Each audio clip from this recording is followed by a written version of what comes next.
We interrupt the internet with breaking news. This just in, a tortoise had to beat a death rumor by simply refusing to die. Disney built a robot Olaf so realistic it immediately experienced burnout in front of children. And NASA sent astronauts towards the moon with iPhones because apparently deep space now has screen time.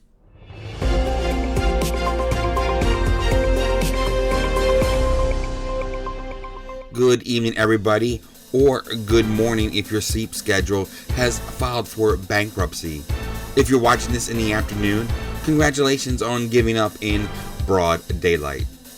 Tonight, ancient reptile resilience, public snowman collapse, and the moon getting its first unsolicited iPhone footage. Our opener comes from St. Helena, where Jonathan the Tortoise survived the 1800s and then had to survive Instagram. Jonathan is 193. That is not a pet, that is old money with a shell. Bob opens aggressive, a strong jab. He turned old tortoise into landed aristocracy in one shot. A fake post announced he died on April Fool's Day, which is such a nasty prank to pull on an animal that predates your family's surname. Jonathan survived nearly 2 centuries, and the closest call came from a loser with a fake post. Imagine being alive since Andrew Jackson and still having to log on and go, "For the record, I remain unavailable for burial." Oh, big counter from Bob. He caught the obituary coming in and returned it to sender. Jonathan has outlived empires, inventions, and probably several species of idiot. His final boss was not death. It was a fake account with Wi-Fi. Jonathan beat history, beat death, and still got jumped by a fake account with a decent reception. At 193, every day is already a flex. Having to beat your own rumor is just unpaid overtime. That tortoise isn't old. He's doing customer service for history. Round 1 closes with Bob pounding the desk. Jonathan is still alive, still slow, and still somehow the hardest worker on the island. Bob takes the opener.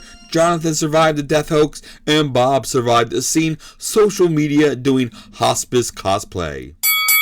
Our main event comes from Disneyland Paris, where Olaf suffered the kind of public collapse usually reserved for tech founders and groomsmen. Disney rolled out a free-roaming Olaf robot, a brand new innovation, and the poor bastard froze mid-sentence, fell backwards, and launched his carrot nose into labor negotiations. Huge shot from the news. The carrot nose left the body. That is clean, televised damaged.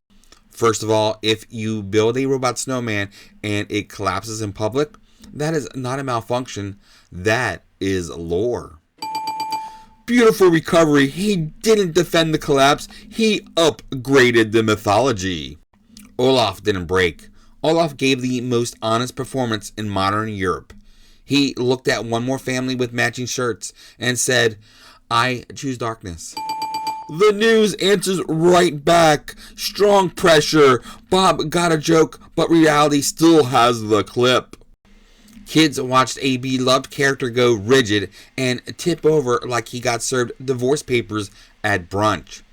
Somewhere there is a 6-year-old in Paris learning the phrase "systems outage" way too young. Olaf didn't just fall over, he got served, stunned, and emotionally repossessed. And then cast members had to rush in, reattach the nose, and carry him backstage. That is not immersive entertainment, that is an emergency snowman extraction. Oh, that is a haymaker. Nothing beats 2 employees evacuating a sentient winter intern. Disney says he's designed to take a fall, which is corporate language for "we knew this little fraud would eat pavement eventually." Even the corporate memo came in wearing a mouth guard. They knew this little fraud was going to kiss pavement. Jonathan is 193 and still standing. Olaf lasted 5 minutes and needed a union steward and a bucket of screws. Bob rallies with the veteran comparison. Jonathan's in the tunnel shadowboxing while Olaf's on injured reserve. This wasn't a magical moment. This was a social battery with a carrot attached. The snowman didn't melt. He quite quit. The snowman didn't collapse. He submitted his notice with his whole body. The news takes the main event round. Bob had counters, but the visual of Olaf face planting in front of children was a first ballot highlight.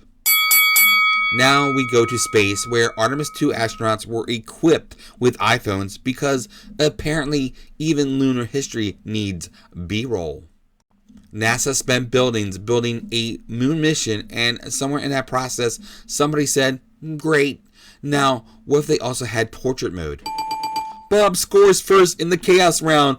Early offense. He's attacking the premise before the premise can breathe.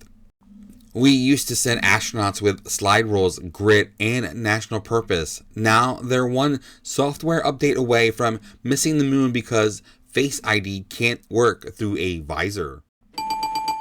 Tremendous shot. The space program went from heroic grit to, sorry, your device does not recognize you. Reuters reported the decision to equip the crew with iPhones was made under NASA Administrator Jared Isaacman, which means the moon got Apple support before half this country got decent rail. The news stinks one back. Bureaucratic detail, deadly in the clinch. You know, at some point, one astronaut looked out at Earth, saw the curvature of existence, and still thought, can you retake that? I blinked. The view was cosmic, the moment was historic, and somehow the instinct was still, let's do one more. I'm not anti-progress. I'm anti the first moon flyby in decades, sounding like storage almost full. Bob is on a run.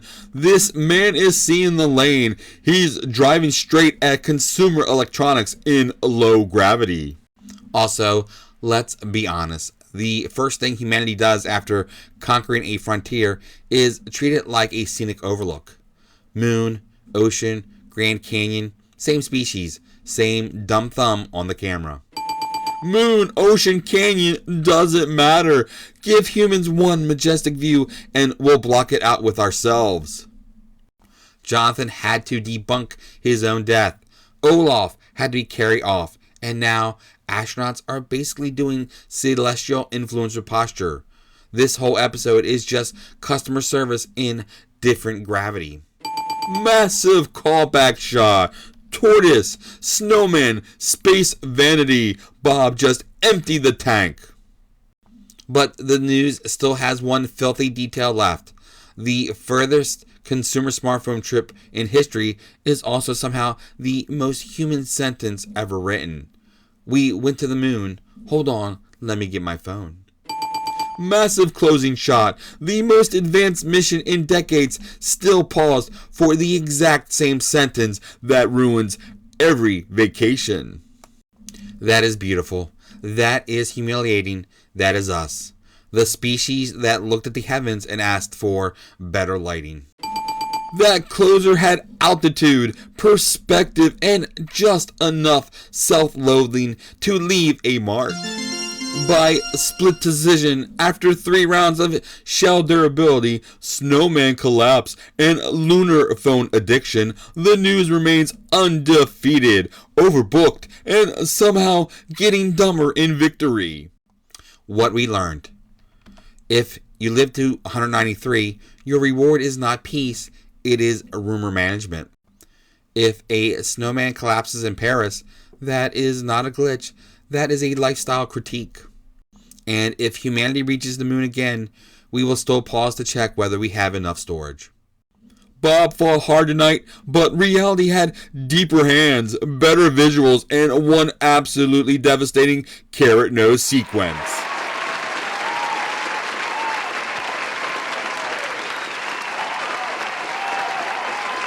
Until next time, I'm Bob, reminding you that if I ever collapse mid-sentence, just reattach my nose and clear my camera roll. Good night, stay weird.